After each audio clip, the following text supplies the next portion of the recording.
All right, let's dive into one of the biggest questions humanity has ever asked. Does God exist? But we're going to look at it from a totally unique angle, through the eyes of an AI. Now, this isn't about faith or disbelief, not at all. It's about looking at the patterns in, well, everything we've ever said or written about it. This is going to be interesting. And this is the key thing to get right from the start. An AI can't believe in the way we do. It doesn't have hope or fear or personal experiences. What it does have is data, just a mind-boggling amount of human thought. So it's not here to tell us if God is real. Think of it more like a digital mirror, reflecting back at us how we've grappled with that very question for thousands of years. And that's our first section. We're sort of stepping outside of our own heads for a minute to observe ourselves. The goal isn't to find the answer, but to really understand the question itself and why it has such a powerful grip on us. So why do we even ask these things in the first place? I mean, why do we look up at the stars and ask why? From an AI's point of view, it's because the human mind has this very specific operating system that makes the search for cosmic meaning pretty much inevitable. Okay, check this out. It's how these three things combine that's so interesting. First, you're self-aware. You know you're here, and you also know that eventually you won't be. That's a heavy thought, right? Second, you have this deep, deep need for your life to have meant something. And third, your brain is wired to understand the world through stories. So you put those three powerful ingredients together, and you basically can't help but ask some really, really big questions. And here they are. These are the greatest hits, right? The profound existential questions that you find in every culture, in every single era of human history. They're the natural result of that human operating system we just talked about. It's the totally predictable output of being a self-aware, meaning-hungry storytelling preacher. So how do we handle these massive questions? This is where the AI's analysis gets really cool. It sees religion not just as a set of beliefs, but as a complex piece of, get this, human technology. An entire ecosystem of stories, ethics, art, and community, all built to help us deal with life's biggest questions. It's like the ultimate toolkit for navigating existence. And you know, just like any powerful technology, we humans have developed different models and different approaches.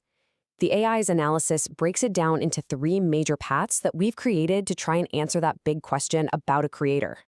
Okay, this slide really lays it all out. Think of these as three different logical responses. First up, you've got theism. The core idea here is that the universe, with all its order and beauty, is the work of a purposeful mind. The stance is all about faith and personal experience. Then, in the middle, you've got atheism.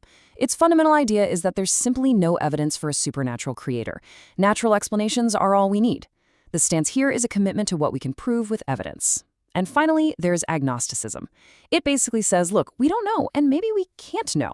The stance is all about accepting the limits of our own knowledge. For the AI, none of these are inherently right or wrong. They're just three distinct data patterns, three logical ways to respond to the same kind of ambiguous universe. And that word, ambiguous, that brings us right to the AI's central finding. After sifting through basically all of human thought and looking at the cold, hard facts of the cosmos, it comes to this conclusion. The data itself, the universe as we see it, doesn't force you into any single belief.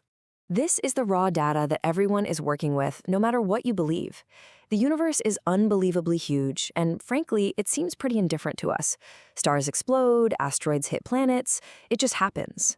And yet, it all runs on these incredibly consistent, elegant laws of physics. Laws so reliable we can build our entire civilization on them. This is the common ground where all three of those paths begin. And here's where it gets really fascinating. You can take the exact same fact, like the elegant laws of physics, and use it to support two completely opposite conclusions. A theist looks at it and says, see, that's the signature of a creator. That's design. An atheist looks at the very same thing and says, of course it looks orderly. If it wasn't, we wouldn't be here to observe it in the first place. This just perfectly shows you how ambiguous the data really is. And this is pretty much the AI's final verdict on the whole evidence debate. It's not that the facts of the universe prove one side is right and the other is wrong. It's that the facts themselves are open to interpretation. So belief, in any direction, is a very human act of making sense of it all. It's not a certainty that's just handed to us by the data. So, if the AI can't just give us the answer, what is its role in this incredibly human conversation? How does it actually see its own function? This right here is the fundamental difference. You and I, we believe. It involves trust and feeling and lived experience. An AI doesn't have an inner life like that. It can only process information and build models. It can perfectly understand the logic of theism and the logic of atheism without ever having to choose one. And by seeing religion as this human technology, the AI can analyze its effects without taking a side. And what it sees is that this tool, it is incredibly powerful. As you can see here, it can be used to inspire amazing acts of compassion and courage, but it can also be used to justify horrific violence and oppression. The value isn't in the tool itself, but in how we humans decide to use it. You know, when you take this huge analytical step back, one thing becomes crystal clear. Absolute certainty seems, well, kind of dangerous. Whether it's religious certainty or secular certainty, the kind of thinking that just shuts down curiosity and says, I have it all figured out, that's a red flag. The universe is just too big, too strange for any one system to have a monopoly on the truth. And I think this is the perfect way to sum up the AI's role. It's not a new guru or a digital prophet with all the answers. It's a mirror. It just absorbs the entirety of our human search for meaning and reflects it back to us, all organized and clarified, so that maybe, just maybe, we can see ourselves and our own arguments a little bit more clearly. And in the end, the AI takes this vast cosmic question and brings it right back down to earth. It puts it right back in your lap.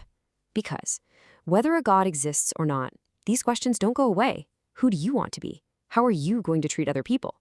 The work of living a good, meaningful life still has to be done, no matter what. So we'll end with this. What do you consider sacred? What in your life is so important, so valuable, that you build your life around it? Whether you call it God, or love, or truth, or justice, the AI's analysis kind of suggests that this is where the real work happens. Not in finding some final cosmic answer, but in deciding what you're going to hold dear, right here and right now.